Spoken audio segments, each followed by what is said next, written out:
요새 부산에 번화가나 관광지에 가보면요, 아이고 외국 사람이 와 이래 많노 이런 생각 한 번쯤 해보셨을 겁니다.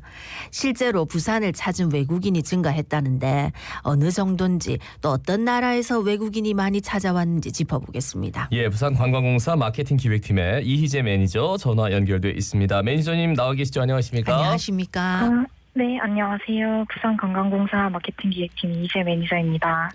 예, 올해 1월에서 6월 부산을 찾은 외국인 관광객 어느 정도나 되고 이게 많이 늘었다는데 이거 어떤 방식으로 외국인 관광객 수치가 조사된 겁니까? 네.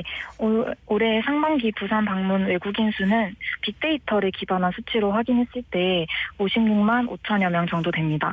하지만 이게 한 명씩 카운트를 한 수치가 아니고 로밍 서비스를 이용한 외국인을 대상으로 하여서 빅데이터 분석 가이드라인에 맞추어 집계한 수치로 정확한 수치라고 말씀드리기는 어렵습니다. 예. 더불어서 저희가 조사한 보고서는 이게 관광객이 아니라 방문객 기준으로 작성이 되었습니다. 네. 다시 말씀드리면 부산에 방문한 사람의 수를 데이터로 확인할 수는 있지만 정확히 이게 관광의 목적으로 온 것인지는 확인이 어렵다는 점을 미리 말씀드리면서 답변을 드리도록 하겠습니다. 네. 그러면은 올해 1월에서 6월에 이제 부산을 찾은 외국인 수는 작년 같은 기간하고 비교해 봤을 때 얼마나 증가한 겁니까? 지난해는 대략 8만 9천여 명 정도 되었고 올해는 56만 5천여 명 정도로 지난해에 비해 약 5.3배 정도 증가한 수치라고 볼 수 있습니다. 5.3배요. 네. 많이 늘긴 늘었네요. 그죠? 네. 그 외국인을 국적별로 좀 나눠보면 어떨까요? 국적별로 순위를 매겨본다면 예. 미국이 약 9만 4,500여 명으로 1위, 그 다음이 중국이 2위, 오스트리아 3위, 일본, 홍콩이 각각 4, 5위를 차지했습니다. 예. 미국, 중국, 일본, 홍콩은 좀 알겠는데 오스트리아가 3위를 차지한 게 좀 위태롭습니다. 특별한 이유가 있습니까?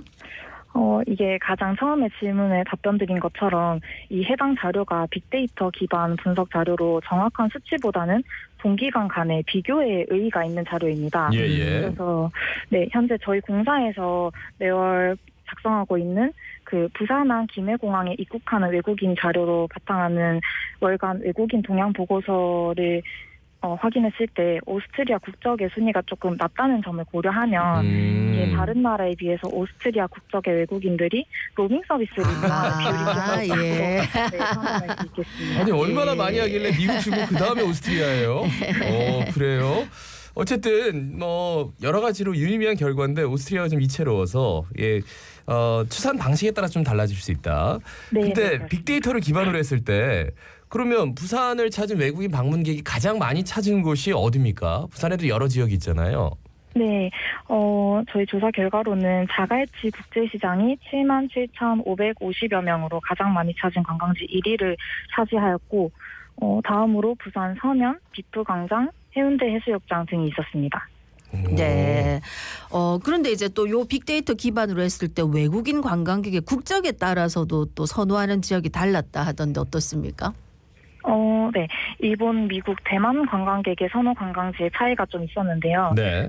일본 방문객은 자갈치 국제시장, 부산 서면, 비프광장 등을 선호하였고 예. 미국 방문객은 오륙도 이기배 갈매길, 송정해수욕장, 동백섬 이런 데를 선호하였고 대만 방문객의 경우 감천문화마을, 달맞이고개, 오시리아, 해동연공사 등을 선호하는 것으로 나타났습니다. 예. 제가 감천문화마을 갔을 때 정말 외국인들이 많다 해서 그냥 넘겼는데 대만 분들이 그래요 많았던 것 같긴 합니다. 네, 그렇습니다. 상반기에 부산을 방문한 외국인 관광객의 지출액 대략 어느 정도였고 주로 어디에 지출을 많이 했나요? 상반기 외국인 지출액은 약 2,607억 8천만 원 정도였고 이게 숙박업종에서 아무래도 가장 높은 지출이 있었으며 또한 그 다음 순위는 백화점, 면세점 등에서 많은 지출이 일어났습니다. 추가적으로 조금 더 말씀드리면 이게 전년 대비해서 지출액의 증가율이 가장 높은 종목이 화장품 업종이었거든요. 네. 그래서 아직까지 우리나라 화장품이 조금 인기가 있다고 생각해 볼 수 있지 않을까 싶습니다. 네. 근데 아까 이제 부산을 찾은 외국인이 한 5.3배 정도 이렇게 증가했다고 했는데 그 이유는 뭐라고 생각하시는 겁니까? 이게 아무래도 저희가 코비드19 유행이 지나가고 하늘길이랑 바닷길도 이제 다시 열리고 이런 부분이 좀 방문객에 늘어난 부분에 가장 큰 영향을 주지 않았을까라고 생각을 합니다. 네. 아무래도 진짜 뭐 노선이 많아지면 그죠? 우리도 뭐 외국 많이 나가는데 외국 분들도 이제 많이 부산에 오시겠죠. 네. 그 우리나라 관광객분들 그럼 부산에 오면 어디 갈지 이것도 좀 궁금한데 빅데이터를 기반으로 했을 때 우리나라 방문 계획은 어디를 가장 많이 방문했는지요? 현재 내국인의 수치를 한번 확인해 보면 부산 서면에 약 4,600만 명 정도로 가장 서면에요. 방문을 했고, 네 그렇습니다. 그리고요. 그리고 해운대, 광안리 해수욕장, 센텀시티 이 순으로 방문객 수가 높은 것을 확인할 수 있었습니다. 네. 우리나라는 와. 보통 해운대 광안리 하는데 다 서면 가고 자갈치 가고 어마어마한. 감천문화마을 가고 그랬네요. 예. 아니 근데 그때 이제 부산을 찾은 내국인 방문객 같은 경우에 연령대별로 또 선호하는 관광지가 다르다고요? 네. 저희는 연령대를 10대 이하부터 60대 이상까지 총 6개로 구분을 했는데요. 네. 이거를 두 단계씩 묶어서 좀 말씀을 드리면 10대 이하부터 20대에서는 부산 서면, 광안리, 해운대 이런 것들이 인기가 있었고 30, 40대 연령층에서는 부산 서면이랑 해운대와 함께 센텀시티, 오시리아 이런 것들이 좀 인기가 있었습니다. 또한 50대부터 60대 이상의 연령층에서는 자갈치 국제시장, 해운대 이런 곳이 인기가 있었음을 저희가 확인할 수 있었습니다. 연령대별로는 또 이런 차이가 있었고. 네. 네, 정말 내년 외국인 관광객 2천만 명 유치 그리고 관광 수입 245억 달러 달성을 목표하겠다 밝혔습니다. 부산도 내년에 더 많은 좀 관광객 유치하려면 어떻게 해야 된다고 보세요?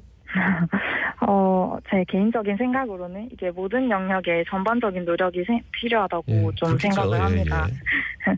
부산의 특성에 맞는 뭐 체험이나 이런 콘텐츠 발굴이랑 개발과 더불어서 마케팅 쪽을 좀 강화를 해서 적극적으로 해당 콘텐츠들을 좀 홍보를 해야 한다고 생각합니다. 또한 외국인 관광객들을 위한 뭐 언어 지원이나 이런 쪽에 관련 인프라 고도화도 좀 필요하다고 생각합니다. 네. 예. 알겠습니다. 모쪼록 이렇게 좀 외국인들도 많이 찾고 내국인도 많이 찾는 만큼 내년 또 더 많이 좀 와주셨으면 좋겠는데 마지막으로 한 말씀 부탁드리겠습니다. 네. 오늘 제가 말씀드린 이 보고서는 저희 부산관광공사 홈페이지에서 확인하실 수 있으며 더불어 매월 외국인 동향 보고서도 제가 업로드를 하고 있으니까 관심 있으신 분들은 저희 공사 홈페이지를 좀 참고해 주시면 좋을 것 같습니다. 이게 감사합니다. 빅데이터 기반으로 하니까 이런 것들이 뭐 매달 이렇게 나오는군요.